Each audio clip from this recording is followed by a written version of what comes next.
আসসালামু আলাইকুম সুপ্রিয় শিক্ষার্থীবৃন্দ, আশা করি তোমরা ভালো আছো। আমি মোহাম্মদ মাসুদ রানা, প্রভাষক, হিসাব বিজ্ঞান বিভাগ, ঢাকা কলেজ, ঢাকা। আমার অনলাইন ক্লাসে তোমাদেরকে স্বাগত জানাচ্ছি। তোমরা জানো আমরা অ্যাডভান্স ফিনান্সিয়াল অ্যাকাউন্টিং এর chapter 5 preparation of complete set of corporate financial statement এই অধ্যায় করে আসছিলাম। এই অধ্যায়ের আজকে দ্বিতীয় ক্লাস, এবং যারা গত ক্লাস দেখেছো তারা জানো যে আমরা একটা ফিনান্সিয়াল স্টেটমেন্ট সলিউশন করতেছিলাম, যেই ফিনান্সিয়াল স্টেটমেন্টের একটি অংশ অর্থাৎ কম্প্রিহেন্সিভ ইনকাম স্টেটমেন্ট আমরা সলিউশন করেছি গত ক্লাসে। আজকের ক্লাসে আমরা এর পরবর্তী অংশ অর্থাৎ changes in owners equity statement এবং স্টেটমেন্ট অফ ফিনান্সিয়াল পজিশন এই অংশটুকু দেখব। তাহলে যেহেতু আমরা গত ক্লাসে অঙ্কটা দেখেছিলাম, তো যেহেতু এক সপ্তাহ আগে, তাহলে আজকে আমরা অঙ্ক শুরু করার আগে আবার অঙ্কটা দেখে নিই। Problem 13. The trial balance of Black and White Company Limited on 31st December 2019 was as follows. Preliminary expense, land and building, plant and machinery. Cost price দেয়া আছে 40,000 এবং 45,000. Inventory 1/1/2019. Purchase and sales, account receivable, accounts payable, salaries, general expense, director's fees, auditor's fees, wage, factory expenses, carries inward, carries outward, advertisement, goodwill, cash at bank, share capital, share premium, furniture, general reserve, retained earnings 1/1/2019, bank loan 30/6/2019 at the rate of 6%. এরপর কিছু অতিরিক্ত তথ্য দেওয়া আছে। Inventory on 31st December 2019 was S টাকা 6,000. House rent advance টাকা 50 ওয়াজ included in general expense. এর উপর আমাদের জেনারেল এক্সপেন্স দেওয়া আছে, আর এর মধ্যে বলা আছে 50 টাকা হাউস রেন্ট ইনক্লুড আছে, যেটা advance house rent. Provide allowance for bad debt at the rate of 2.5% on account receivable. The directors proposed dividend at 5%. Provide depreciation at 7.5% on plant and machinery and at 10% on land and building at cost price. Treat 50% of advertisement expense as capital expenditure. It is necessary to provide taka 1200 for income tax. Requirement: prepare statement of comprehensive income and statement of changes in equity for the year end 31st December 2019 and statement of financial position as at that date. তাহলে আমরা অঙ্ক দেখলাম, এখানে ছিল black and white company limited, তাদের একটা trial balance দেওয়া আছে, তারপর কিছু অ্যাডজাস্টিং এন্ট্রি অথবা সমন্বয় দেওয়া আছে। এরপর আমাদের রিকোয়ারমেন্টে ছিল স্টেটমেন্ট অফ, আমাদের তিনটা রিকোয়ারমেন্ট ছিল: preparation of statement of comprehensive income, then changes in owners equity statement and preparation of financial position. তাহলে গত ক্লাসে আমরা নেট ইনকাম ক্যালকুলেশন অথবা কম্প্রিহেন্সিভ ইনকাম স্টেটমেন্ট করেছি। যারা গত ক্লাস দেখোনি তারা অবশ্যই গত ক্লাস দেখে নিবে, তাহলে এই ক্লাস বুঝতে পারো তোমাদের জন্য সহজ হবে। এছাড়াও তোমরা যেহেতু ফিনান্সিয়াল স্টেটমেন্ট সম্পর্কে তোমাদের সবারই মোটামুটি ধারণা আছে, এই জন্য আশা করি এই ক্লাসটি কারোই সমস্যা হওয়ার কথা না। তাহলে আমরা সরাসরি চলে যাব চেঞ্জেস ইন ফিনান্সিয়াল পজিশন বা ওনার্স ইকুইটি এখানে। আচ্ছা, তাহলে আমরা করতেছিলাম problem 13।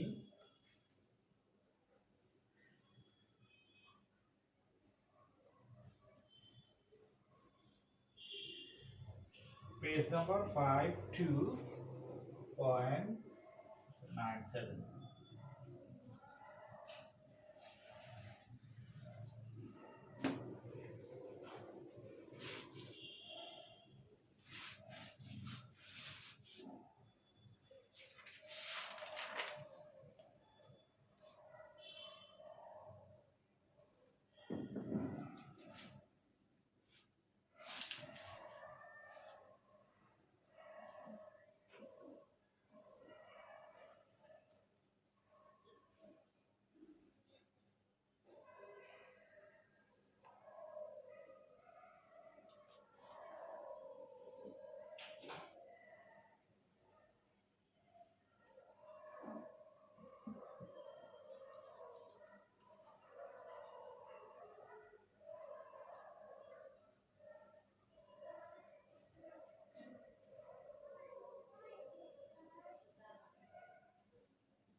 Well, black and white statement of changes in equity for the year ended December 31st, 2019 এটা আমরা জানি। তবে আজকের statement of changes in equity ফরম্যাটটা কিন্তু তোমাদের কাছে একটু নতুন মনে হচ্ছে।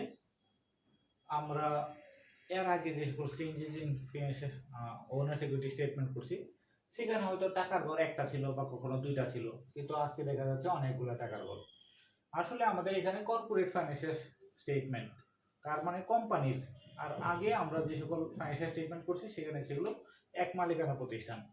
তো এক মালিকানা প্রতিষ্ঠানের ওনার্স ইকুইটি কি থাকে, সেখানে ক্যাপিটাল থাকে। ক্যাপিটালের সাথে আমরা নেট ইনকাম আর নেট লস প্লাস মাইনাস করি, এর সাথে ড্রয়িংস থাকলে আমরা মাইনাস করি। তো আলটিমেটলি আমরা owners equity at the ending balance পাই। কিন্তু কোম্পানির ক্ষেত্রে সাধারণত এই ওনার্স ইকুইটি পার্টের অনেকগুলো বিষয় থাকে। তো যেমন শেয়ার ক্যাপিটাল, এটা আমার ওনার্স ইকুইটির একটা অংশ। শেয়ার প্রিমিয়াম যদি থাকে সেটা একটা অংশ। জেনারেল রিজার্ভ সেটা একটা অংশ। রিটেইনড আর্নিংস সেটা একটা অংশ। তো সবগুলো মিলে হচ্ছে টোটাল। তাহলে আমাদের এখানে ব্যালেন্স অন জানুয়ারি 1, 2019 অর্থাৎ beginning balance,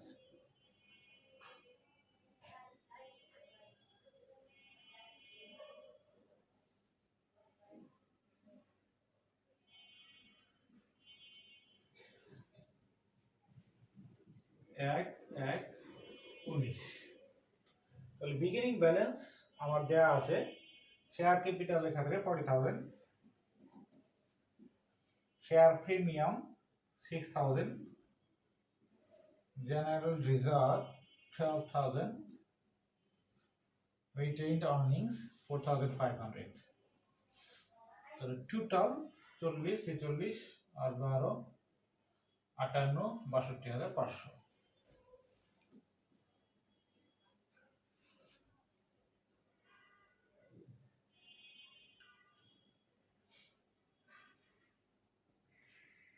Then add total comprehensive income for 2019.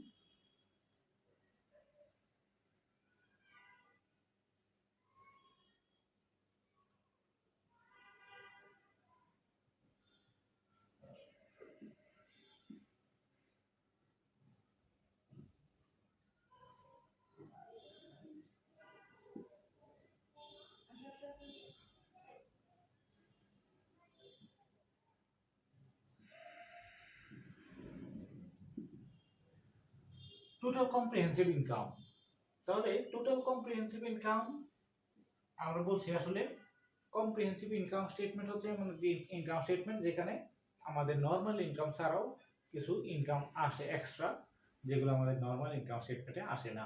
আমরা গত ক্লাসে কিন্তু বলেছিলাম যে কম্প্রিহেন্সিভ ইনকাম স্টেটমেন্ট কি, যে আমরা বলেছিলাম যে এমন কিছু আয় যেগুলো নর্মাল ইনকাম স্টেটমেন্টে আসে না। যেমন আমার মার্কেটেবল সিকিউরিটিজ আছে 1,00,000 টাকার, এখন সেটার বাজার মূল্য আছে 1,20,000, অর্থাৎ এখন আমি বিক্রি করলে আমি 1,20,000 পাবো। তাহলে এই যে 20,000 টাকা, যদিও এটা আমার রিয়ালাইজড হয় নাই, আমি এখনো বিক্রি করি নাই, কিন্তু আমি এখন মার্কেট ভ্যালু হিসাবে 20,000 টাকা লাভ আছে এখানে। তাহলে আমি নর্মাল ইনকাম স্টেটমেন্ট করলে এই লাভটুকু আয় হিসাবে আমি দেখাতে পারবো না, কিন্তু যদি কম্প্রিহেন্সিভ ইনকাম স্টেটমেন্ট করি আমার নর্মাল নেট ইনকাম দেখাবো, এরপরে আবার কম্প্রিহেন্সিভ ইনকাম হিসাবে আলাদাভাবে আমি এই ইনকামটা দেখাইতে পারবো। এটা আলাদা অংশ, যে এটা আমার নর্মাল ইনকাম না, কিন্তু ইনকাম স্টেটমেন্টে আমি অ্যাজ এ ইনকাম হিসাবে আলাদাভাবে দেখাইতে পারবো। তো আমাদের এই অঙ্কে কম্প্রিহেন্সিভ ইনকাম ছাড়া নর্মাল ইনকাম ছিল, আমরা গত ক্লাসে ক্যালকুলেশন করছিলাম 850 টাকা প্রফিট ফর দ্য ইয়ার।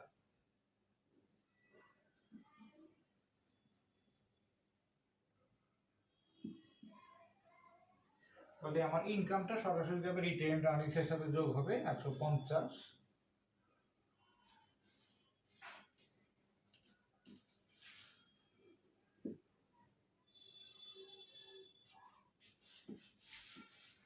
বরাবর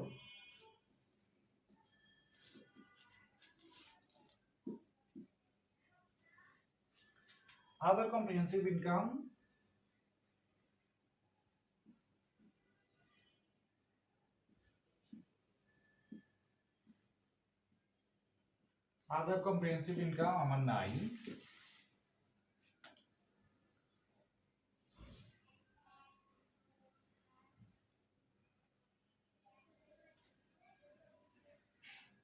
then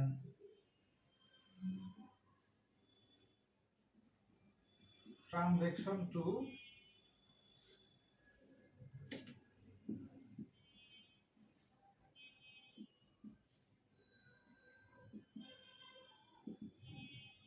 transaction with the share holders.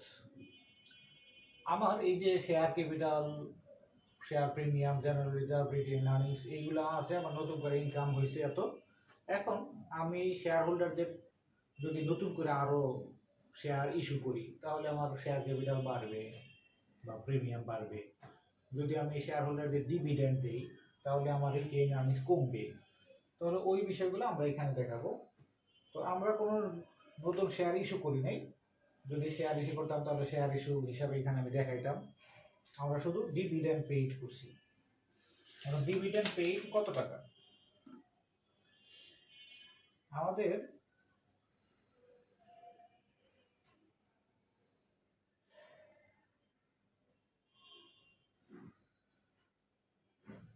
ডিভিডেন্ডের কথা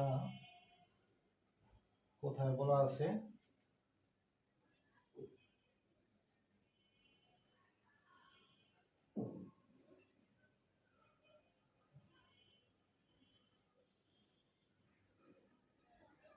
এক 2019 retained earnings 200।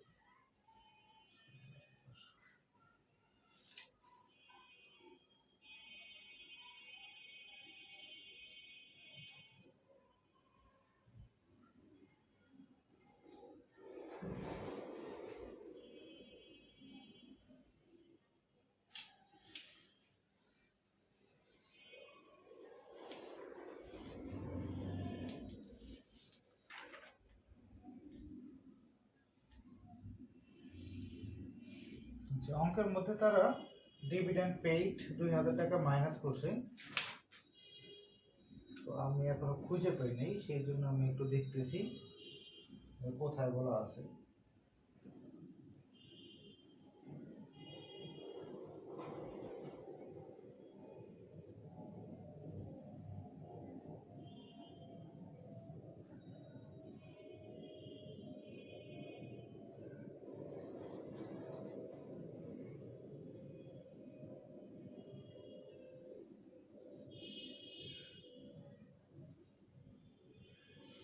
The director proposed dividend at 5%. আমাদের অ্যাডজাস্ট সমন্বয় এর মধ্যে বলা আছে যে the director proposed dividend at 5%. তাহলে ডিরেক্টর 5% ডিভিডেন্ড প্রপোজ করছে, প্রস্তাব করছে। তাহলে এই যে 5% ডিভিডেন্ড, এই 5% কিসের 5%? এটা কি আমার নেট লাভের 5% নাকি অন্য কিছুর 5%? আসলে এই পার্সেন্টেজটা যেটা দেওয়া থাকে, আমার শেয়ার ক্যাপিটাল হচ্ছে 40,000 টাকা, তাহলে শেয়ার ক্যাপিটালের 5% হচ্ছে আমার 2,000 টাকা। তাহলে আমার ডিভিডেন্ড পেইড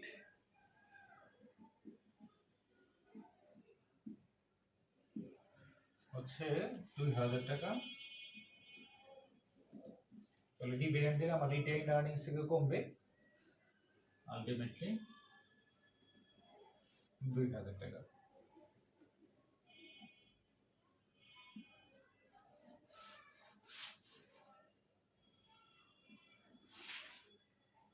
এটা 6,000, 12,000, এইটা আছে এখন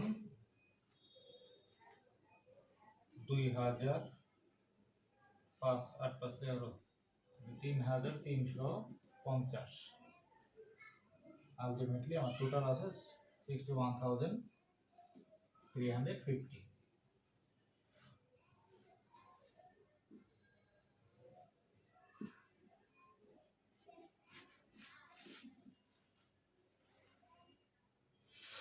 তাহলে এই হচ্ছে আমাদের একটা কর্পোরেশন বা একটা কোম্পানির changes in financial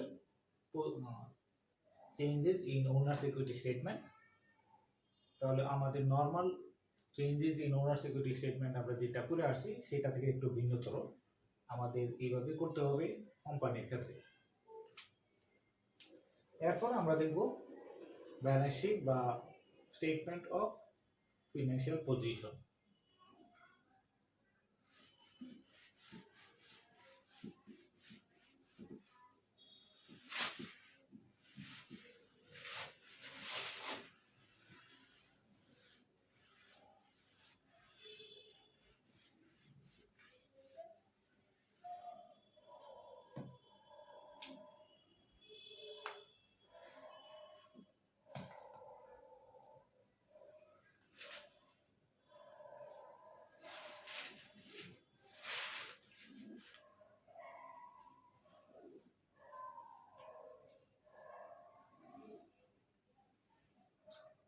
black and white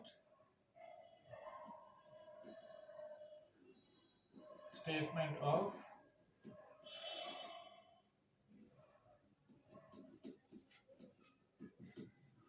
financial position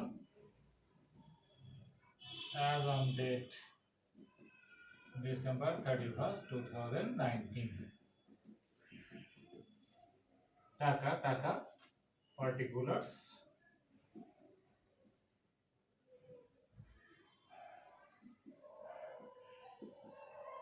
assets। তাহলে আমরা যেটাকে ব্যালেন্স শিট বলি সেখানে আমরা এটা IAS ইন্টারন্যাশনাল অ্যাকাউন্টিং স্ট্যান্ডার্ড 1 অনুযায়ী সেটার নাম হচ্ছে স্টেটমেন্ট অফ ফিনান্সিয়াল পজিশন। তাহলে আমরা একটু আগে changes in owners equity statement করছি, গত ক্লাসে আমরা স্টেটমেন্ট অফ কম্প্রিহেন্সিভ ইনকাম নামে করছি। তাহলে এইগুলো কিন্তু আসলে IAS 1 অনুযায়ী নাম, আমরা যদিও এতদিন সাধারণত ইনকাম স্টেটমেন্ট ব্যালেন্স শিট এই নামে চিনি, তাহলে IAS অনুযায়ী এগুলোর নাম হচ্ছে এরকম। তোমরা এইগুলোর সম্পর্কে ধারণা রাখবা যে IAS 1 অনুযায়ী ফিনান্সিয়াল স্টেটমেন্টের কয়টা অংশ কি নাম, কারণ এইগুলো কিন্তু তোমাদের ভাইভাতে বিভিন্ন জায়গায় প্রয়োজন হবে। তাহলে প্রথমে হচ্ছে অ্যাসেটস। এখন অ্যাসেটের মধ্যে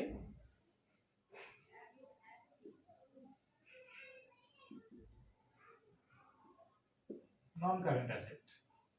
তাহলে নরমালি কিন্তু আমরা এক মালিকানা প্রতিষ্ঠানে যখন ব্যালেন্স শিট করি তখন আমরা কারেন্ট অ্যাসেট দিয়ে শুরু করি, কিন্তু আমাদের যে কোম্পানি অ্যাক্ট 1994 সেখানে যে কোম্পানির ফিনান্সিয়াল স্টেটমেন্টের স্ট্রাকচার দেওয়া আছে সেখানে আমাদের এখানে স্ট্রাকচারের মধ্যে সর্বপ্রথম নন কারেন্ট অ্যাসেট দেওয়া আছে, এরপর ইনভেস্টমেন্ট, এরপর ইনটেনজিবল অ্যাসেট, এরপর কারেন্ট অ্যাসেট। তো আমাদের কোম্পানি অ্যাক্ট অনুযায়ী যে ফরম্যাটটা দেওয়া আছে সেটা আমরা ফলো করতেছি। তাহলে প্রথমে নন কারেন্ট অ্যাসেটের মধ্যে আমার দেওয়া আছে land and building,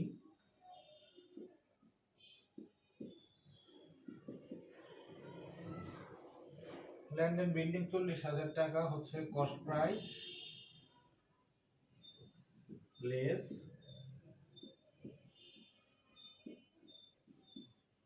allowance for depreciation, অথবা এটাকে আমরা বলি অ্যাকুমুলেটেড ডেপ্রিসিয়েশন।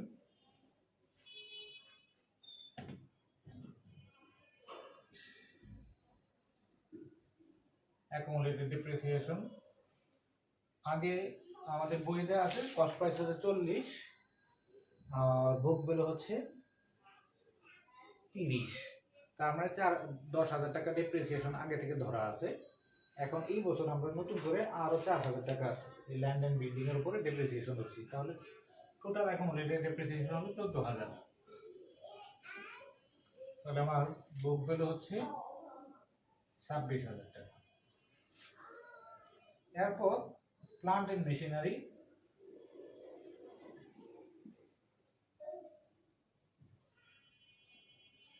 প্লান্ট এন্ড মেশিনারির বুক ভ্যালু আমার দেওয়া আছে 45,000 টাকা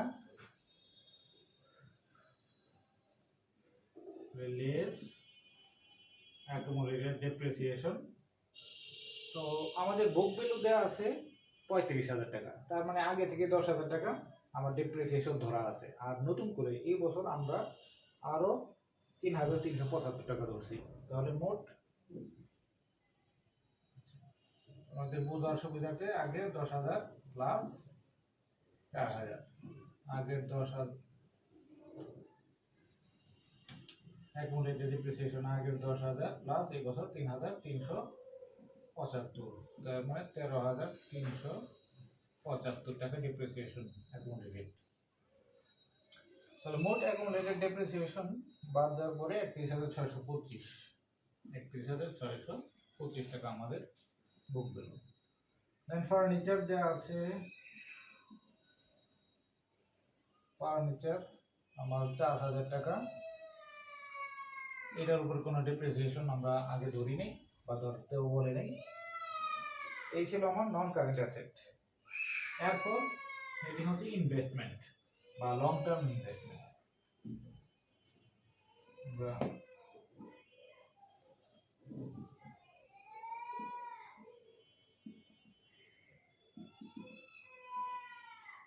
আমাদের এই অঙ্কে লং টার্ম ইনভেস্টমেন্ট নাই, আমরা তারপরে হেডিংটা দিলাম যে আমরা ফরম্যাটটা ফলো করছি সেই হিসাবে।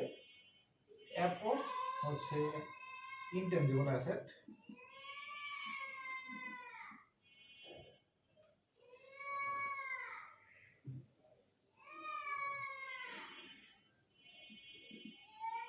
অর্থাৎ অস্পর্শনীয় সম্পত্তি বা ভুয়া সম্পত্তিও এখানে আসবে। আমাদের এখানে প্রথমেই দেওয়া আছে প্রিলিমিনারি এক্সপেন্স, অঙ্কের মধ্যে দেওয়া আছে। এরপর নিচে গুডউইল দেওয়া আছে।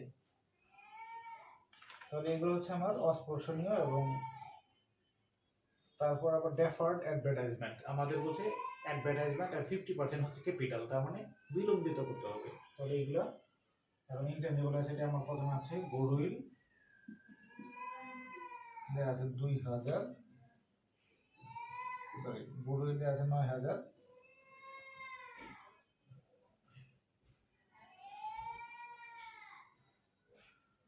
এরপর প্রিলিমিনারি এক্সপেন্স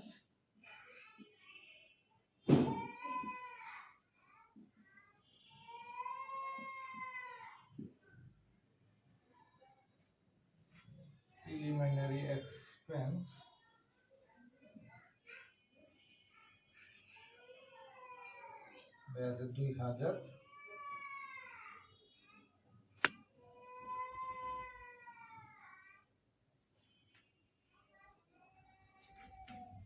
এরপর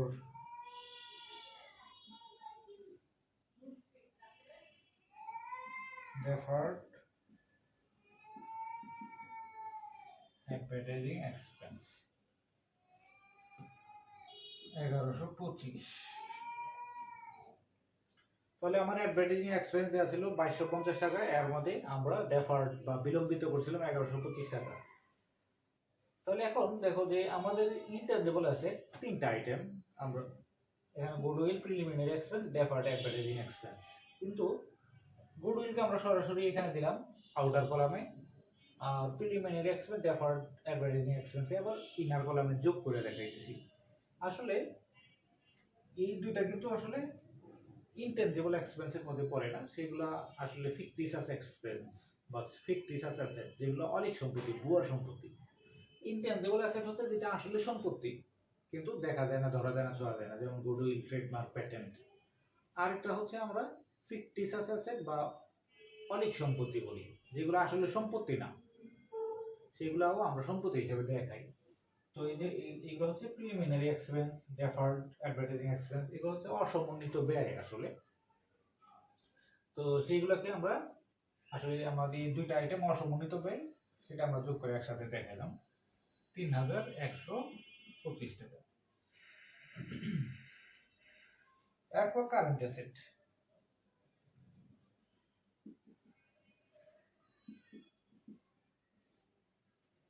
আমার কারেন্ট অ্যাসেট যেগুলো দেওয়া আছে এগুলো সাধারণত নর্মালি আমরা কি করি যে কারেন্ট অ্যাসেটের ক্ষেত্রে ক্যাশ সবার আগে দেখাই, তারপরে অ্যাকাউন্ট রিসিভেবল তারপরে দেখাই, অর্থাৎ লিকুইডিটি অনুযায়ী, যেটা লিকুইডিটি যত বেশি সেটা প্রথমে দেখাই। কিন্তু এখানে দেখো আমাদের কি কি হিসাবে দেখাচ্ছি, প্রথমে আমরা নন কারেন্ট অ্যাসেট দেখাচ্ছি, তারপর ইনভেস্টমেন্ট, তারপর ইনটেনজিবল অ্যাসেট, তারপর কারেন্ট অ্যাসেট। তার মানে আমার আসলে ফিক্সড এর দিক থেকে আমরা নিচের দিকে যাচ্ছি, তার মানে ক্যাশ হচ্ছে সবচেয়ে কম, মানে লিকুইড অ্যাসেটের মধ্যে সবচেয়ে বেশি লিকুইড আর ফিক্সড এর মধ্যে সবচেয়ে কম ফিক্সড, এই জন্য ক্যাশটা সবার নিচে। তাহলে কারেন্ট অ্যাসেটের মধ্যে আমরা যেটা যত লিকুইড সেটা তত পরে দেব। আমার এখানে আছে ইনভেন্টরিজ, অর্থাৎ ক্লোজিং ইনভেন্টরি, যেটা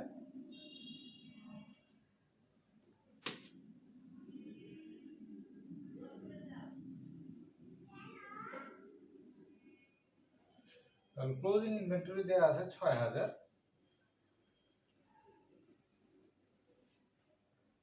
তারপর অ্যাকাউন্ট রিসিভেবল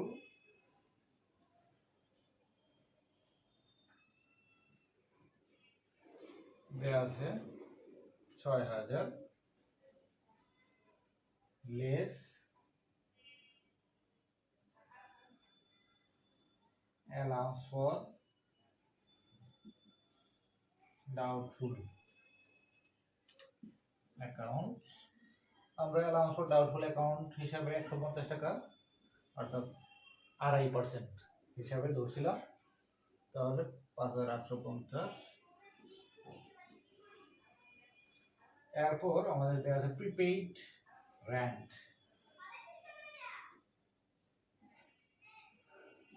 আমরা অগ্রিম ভাড়া, যেটা আমাদের জেনারেল এক্সপেন্সে ইনক্লুডেড ছিল, গত ক্লাসে আমরা দেখছিলাম। তাহলে প্রিপেইড রেন্ট দেওয়া ছিল 50 টাকা, আর cash at bank, cash at bank দেওয়া আছে 3000 টাকা। তাহলে টোটাল অ্যাসেট,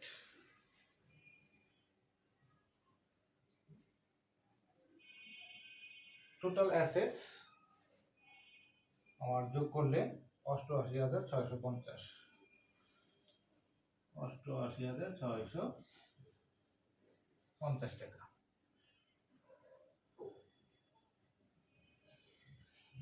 তাহলে অ্যাসেট সাইডে আমাদের প্রথমে non current asset, then long term investment, then intangible and fictitious asset, then current asset. এরপর আমরা দেখব লায়াবিলিটিস এন্ড ওনার্স ইকুইটি।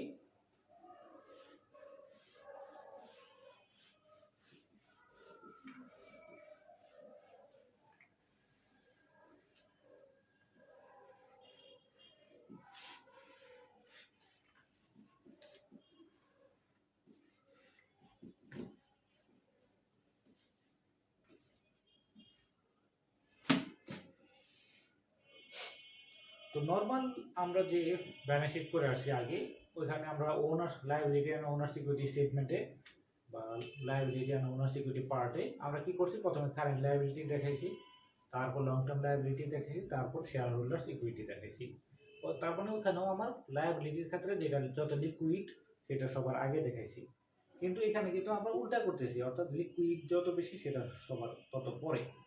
তাহলে আমাদের সেখানে লায়াবিলিটি অংশটা আগে ছিল, ওনার্স ইকুইটি বা শেয়ার ক্যাপিটাল অংশটা পরে ছিল। সরি, এখানে তাহলে আমার উল্টা হবে, আগে শেয়ার হোল্ডার্স ইকুইটি আসবে, তারপরে লায়াবিলিটি অংশ আসবে। তাহলে share holders equity and liability.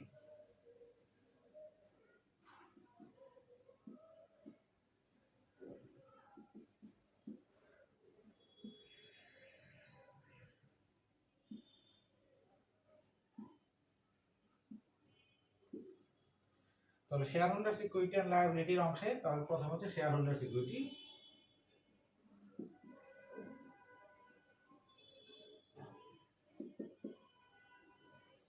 Share holders ইকুইটিতে প্রথমে শেয়ার ক্যাপিটাল। তো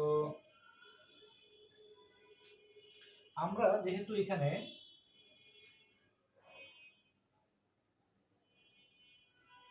অলরেডি শেয়ার হোল্ডার্স ইকুইটি অংশ করে আসছি, তো সেই হিসাবে আমরা শেয়ার হোল্ডার্স ইকুইটি একবারে আমাদের ওইখানে ব্যালেন্স হলো ৬১,৩৫০, আমরা ইচ্ছা করে দেখাইতে পারি।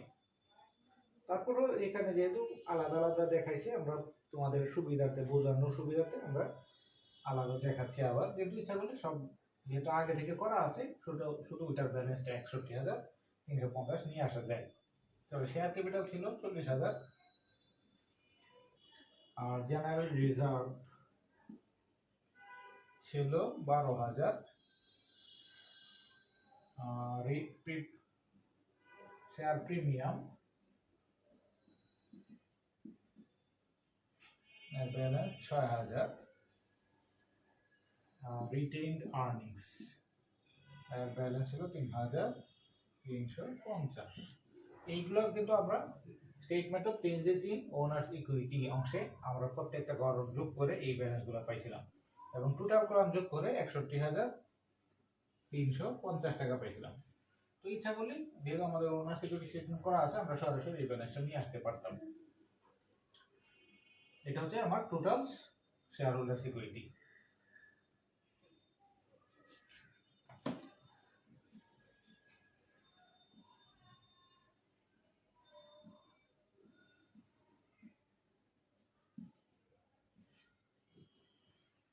এরপর আমার লায়াবিলিটি। তো লায়াবিলিটির মধ্যে আমরা নরমালি কি করি, আগে কারেন্ট লায়াবিলিটি তারপরে নন কারেন্ট লায়াবিলিটি দেই, কিন্তু এখানে আমাদের আগে নন কারেন্ট লায়াবিলিটি তারপর কারেন্ট লায়াবিলিটি আসবে।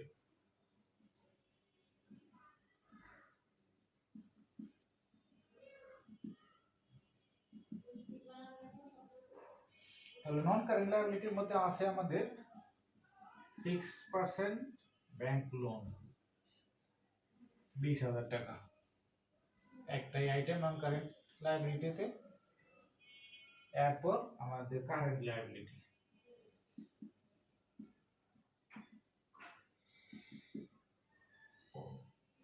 কারেন্ট লায়াবিলিটির মধ্যে আমরা যে সকল লায়াবিলিটি আছে সেটা হচ্ছে accounts payable, dividend payable,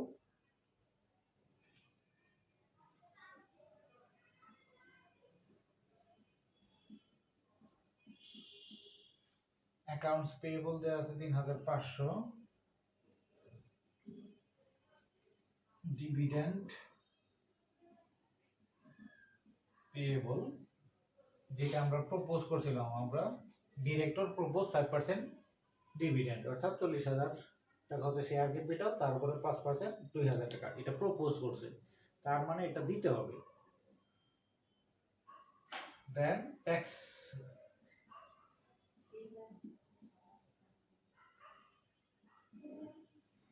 reserve or provision for tax হচ্ছে, আমরা গত ক্লাসে যারা ইনকাম স্টেটমেন্টের অঙ্ক দেখছো তারা জানো যে আমরা প্রভিশন ফর ট্যাক্স রাখছিলাম ১২০০ টাকা,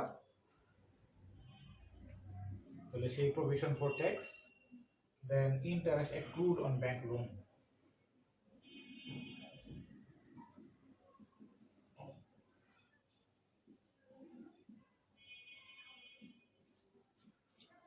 interest accrued on bank loan আমাদের বকেয়া ছিল 600 টাকা। এটাও গত ক্লাস যারা দেখছো তারা জানো, অথবা এই ক্লাসে অঙ্ক থেকে দেখতে পারো। আমাদের ব্যাংক লোন ছিল 20,000 টাকা, এর উপরে 6%, 6 মাস। তাহলে total current liability and provision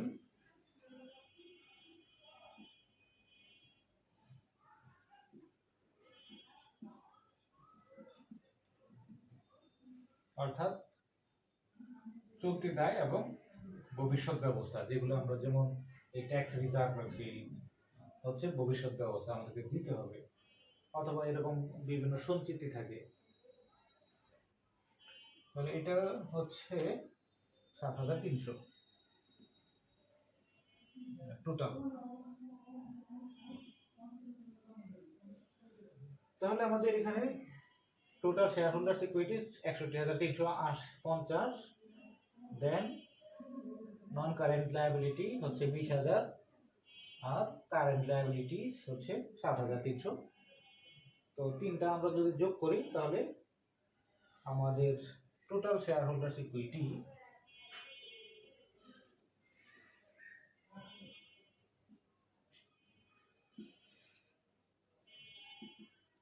and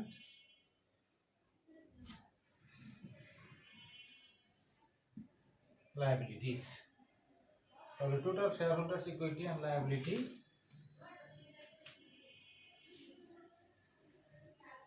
88,650। তাহলে আমরা আগে টোটাল অ্যাসেটস ওইখানে ছিল 88,650, আমরা total share holders equity and লায়াবিলিটিও পেলাম 88,650। তাহলে আমরা ওনার্স ইকুইটি এবং ব্যালেন্স শিটে এখানে করলাম, এবং নতুন যে বিষয়গুলো এখানে দেখলাম বা শিখলাম সেটা হচ্ছে ওনার্স ইকুইটি আমরা ফরম্যাটটা একটু ডিফারেন্ট ফরম্যাটে করছি, এবং ব্যালেন্স শিটটা আমরা নাম লিখছি স্টেটমেন্ট অফ ফাইন্যান্সিয়াল পজিশন। এটা একটা গুরুত্বপূর্ণ বিষয়। আমরা দেখা যায় অ্যাকাউন্টিং অনার্স মাস্টার্স করি, কিন্তু IAS 1 অনুযায়ী আমাদের ফিনান্সিয়াল স্টেটমেন্টের অংশগুলো কি কি বা তার নাম কি কি সেগুলো অনেকে বলতে পারি না। তো এইটা আমাদের মনে রাখতে হবে। এরপর আমাদের ফরম্যাট, আমরা আগে যে ফরম্যাটে করছি এখানে একটু উল্টা ফরম্যাট, অর্থাৎ আগে কারেন্ট অ্যাসেট কারেন্ট লায়াবিলিটি এগুলো আগে দিছি, এখানে আমাদের নন কারেন্ট অ্যাসেট নন কারেন্ট লায়াবিলিটি বা শেয়ার হোল্ডার সিকিউরিটি এগুলো আগে দিতে হবে, কারেন্টগুলো পরে দিতে হবে। তাহলে আমরা যদি অন্যান্য অঙ্কগুলো আরও প্র্যাকটিস করি আশা করি কোনো সমস্যা থাকবে না। তোমরা ভালো করে পড়াশোনা করবে ইনশাআল্লাহ। দেখা হবে আগামী ক্লাসে। আজকে এই পর্যন্তই। আসসালামু আলাইকুম ওয়া রাহমাতুল্লাহ।